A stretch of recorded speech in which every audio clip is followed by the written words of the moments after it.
everyone. Welcome to Royally Unfiltered, the show that takes you behind palace gates like never before. This is where tradition meets truth and nothing is off limits. This week, helping me tackle all the biggest headlines are world-renowned royal authors and acquaintances or friends from the past. The terrifying truth behind Meghan Markle's fake facade. The truth exposed. Is Meghan Markle's public image all just a carefully crafted illusion?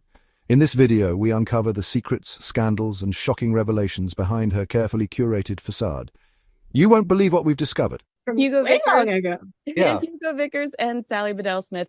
Thank you so much for being here. I respect both of you immensely, and I love the way that you are so blunt and honest without cruelty when it comes to some of the mistakes being made when it comes to Prince Harry and Meghan Markle. And a lot of people right now are still talking about with love Meghan. So obviously that's where I wanted to keep our focus today. I will ask you, Hugo, do you see this as a win for Meghan Markle? We know that it's something that she is positioning as a win, but the numbers indicate that only just over 500,000 households watched this program in the first week. And analytically, I think that Netflix might not consider that something to be too thrilled about. Yes, I rather take that view myself. As I've probably said many times before, the thing about the Sussexes is that they've gone on down the celebrity route, so they have to keep reinventing themselves, and this is the latest sort of reinvention. And it doesn't really seem to have been a great success. I mean, back here in England, it has inspired some of the most fantastic prose from our commentary writers, I have to say. Not to mention fantastic parodies. Well, yeah, and fantastic parodies as well. I mean, one of the lines I liked particularly was, I think, was Hilary Rose in the Times, who said, imagine the faces of the children when they get their goodie bags and they're expecting a nice piece of cake, and they come back and find some seeds and some decompostable pots to plant them in. That's just one thing. No, I don't think it's a success, and I also don't think it's really. It's not really about food at the end of the day, because personally, if I was watching a program like that and I wanted to make one of these recipes, I would be quite pleased if they would actually give me some, a little spreadsheet at the end telling me what to do. This is what normally happens, doesn't it? When you do a food program, or you can get access to. So it's not really about food. It's really about promoting Meghan. Watch until the end to see the real Meghan Markle exposed. Don't forget to like, subscribe, and turn on notifications so you never miss an update.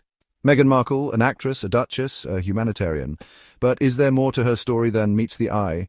What if I told you that behind the perfectly polished exterior lies a shocking truth the world wasn't meant to see? Today, we're pulling back the curtain on the fake facade of Meghan Markle.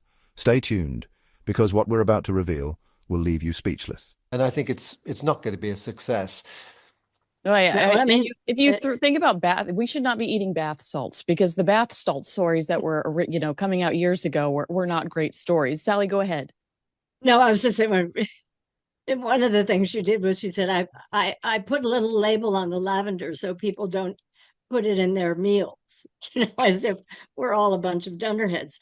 But, the numbers, and I checked again this morning, I mean, they're really terrible. I mean, particularly if you compare them to Harry and Meghan, which at the end of its first week had nearly 100 million hours of viewing. And this, well, it sounds kind of impressive, had about a third of that, about 30 million.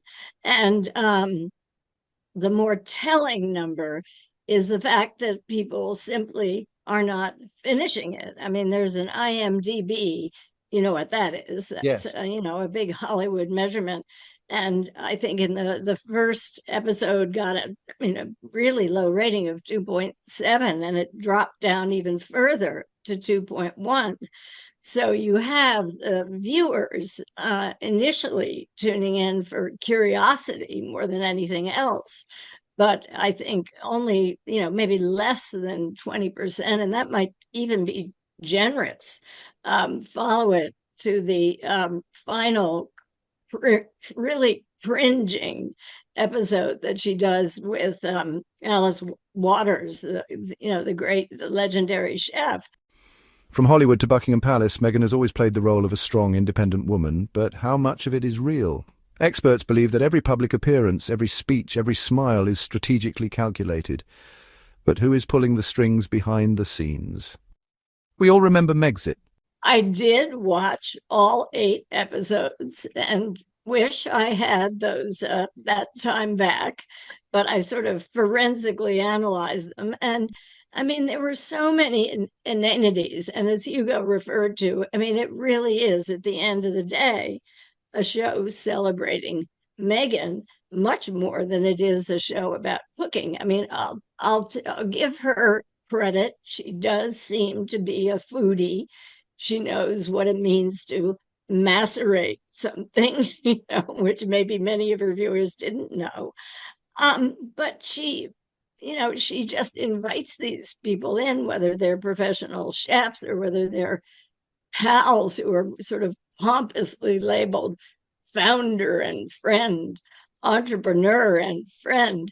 And all they do once the cameras start rolling is they gush about how wonderful Meghan is.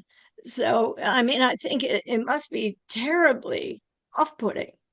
And the other thing that people have said, well, maybe it'll be aspirational, but how can it be aspirational if you're asking people to spend hours blowing up balloons, or to have a professional citrus dryer, or to go to a Japanese grocery store and find elements for some obscure skincare mask? I mean, there's very little that's actually attainable, and it's just it's silly in many ways. Aspirational to me is marrying a prince, and I only got 15 seconds of him, Meghan, just so she knows for season 2. Hugo, I want to ask you and Sally, because I saw some of Sally's comments about this. You mentioned a rebrand. I think we're on our 35th or our 36th now because it's Meghan Sussex. The shocking moment when Meghan and Harry walked away from royal duties. But was this an escape or an elaborate plan from the very beginning? Insiders claim that Meghan always intended to leave and that her outsider narrative was carefully crafted for maximum media impact. Hollywood ambitions exposed. Talk to me about, I know that we call the York girls the York girls, and I know that we called Prince William and Prince Harry, Wales, but they were born into this life. I never called Princess Diana Wales. I never called the Princess of Wales Catherine Cambridge. Talk to me about Meghan wanting to use the Meghan Sussex name in the States. Is it legitimate? And do you think that there's an ulterior motive there? Well, I think she can call herself whatever she likes. I mean, I think once again, it's like filling a little bit of space and giving us something to talk about. It's all ridiculous, really. I mean, what annoys me particularly is the fact that, that they were sort of so keen to get away from being working royals and helping the royal family and sort of doing things for the United Kingdom and the Commonwealth. And then they suddenly sort of dish out, which they are entitled to, that Prince Archie and Princess Lilibet, in the middle of California, and then the king isn't even allowed to see these children that his titles go to. So I mean, theoretically, she can call herself Meghan Sussex. I don't really mind about that, but I mean, I actually always call her Meghan Markle these days, because I think that's what she eventually is. But I'm not really terribly worried about what she calls herself. But I think it's just another way of producing something that can be chatted about, or it just sort of came out. But they shouldn't really be using any of these titles. But of course, the only reason that we watch Meghan Markle is because she's married to Prince Harry. Straight, simple. That's all it is. We wouldn't pay any attention to her. And actually, her 2 children have the surname Mountbatten Windsor. Did Meghan ever really want a quiet life, despite claims that she was desperate for privacy? She's done nothing but chase the spotlight ever since leaving the UK. From multi-million-dollar Netflix deals to a controversial memoir, was the royal exit just a stepping stone for her ultimate Hollywood comeback? And technically, so does Meghan, I guess. So, I mean, as you point out, there are a lot of, I mean, in the aristocracy, people tend to use their titled names as their surnames. It's just sort of common practice.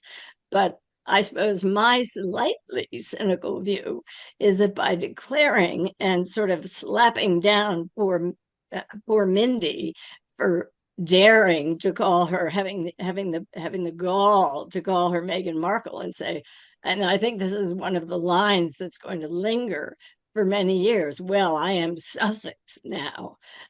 It was sort of a shot across the bow, really, for the king. How dare you take away this title that now means so much to me and binds me to my children and my husband. So it was, it seemed, I mean, Meghan is always working the angles. And I think that was implicit in her saying that.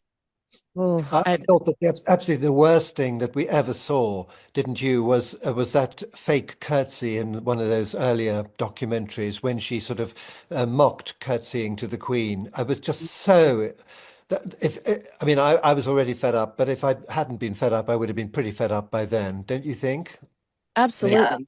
it Go was ahead. very it was disrespectful. And Yeah. we know, in fact, I didn't see it, but somebody said that there was an episode of Suits Yes, where she did do a curtsy. So this is not unfamiliar territory for her. And it just, it just had this fake quality to it, both in Harry and Meghan, the series, and in With Love, Meghan. I was reminded the whole time I was watching it, I was reminded of a line of Truman Capote's in Breakfast at Tiffany's, where he said, Holly Golightly is a real phony. Yes. Because The PR machine controlling the narrative. Every time Meghan is in the news, one thing is clear. Her team is always in control of the narrative. Reports of bullying allegations and staff mistreatment are quickly buried. Meanwhile, carefully curated interviews paint her as the victim. But what is the truth? Who is protecting her image at all costs? If you're still watching, that's because she believes all the crap that you can't talk out of her. And Yeah. all of Holly Golightly's efforts to be authentic were in the end artificial. And the same goes for Meghan. She Wasn't it? is, Yeah. in Truman Wasn't it? Capote's words, a real phony. Yeah, she's a phony. She's Would a you? real phony. Yes. That's one. Yeah, you can't beat Truman on those things. No, no, no. are And it just popped into my head the minute I started watching her. wildly appropriate. I do like that I have an American and someone overseas on this because Newsweek points out, and I thought that this was incredibly interesting, that the tone online when it came to, they utilized Hootsuite to monitor the tone the day the show, and actually the first 3 days of the show's release, to determine if it was primarily positive or negative feedback. And one thing they discovered was reaction hit its most negative around 8 p.m. Eastern time. That's 1 a.m. in Britain, and maintained dominance through the night as Brits were asleep. So Newsweek says the data appears to undermine the conventional wisdom that British distaste for Meghan dominates the backlash against her, and points to a new era in which strong opinions exist on both sides of the Atlantic. That has really been, I think, one of the strategies that Harry and Meghan has utilized since moving over to the States, that it was the British press that's done all of this. Meghan is totally innocent, and it's the British press that has created this false narrative and made her out to be this bad guy. And now we have the Hollywood Reporter saying they've interviewed 12 people and they've come up with additional bully allegations. Vanity Fair's scathing piece where they had additional bully allegations. Sally, at the end of the day, I felt like this was an attempt to rehabilitate her image, but is the damage already done when it comes to the United States? hit that subscribe button now. We bring you the stories the mainstream media won't tell you. The verdict. So what's the truth? Is Meghan Markle a misunderstood woman fighting against the odds, or a master manipulator playing the ultimate game of fame? One thing is for sure, this story is far from over. Let us know in the comments, what do you believe? Drop your thoughts below. Smash that like button if you found this eye-opening. Subscribe for more explosive revelations.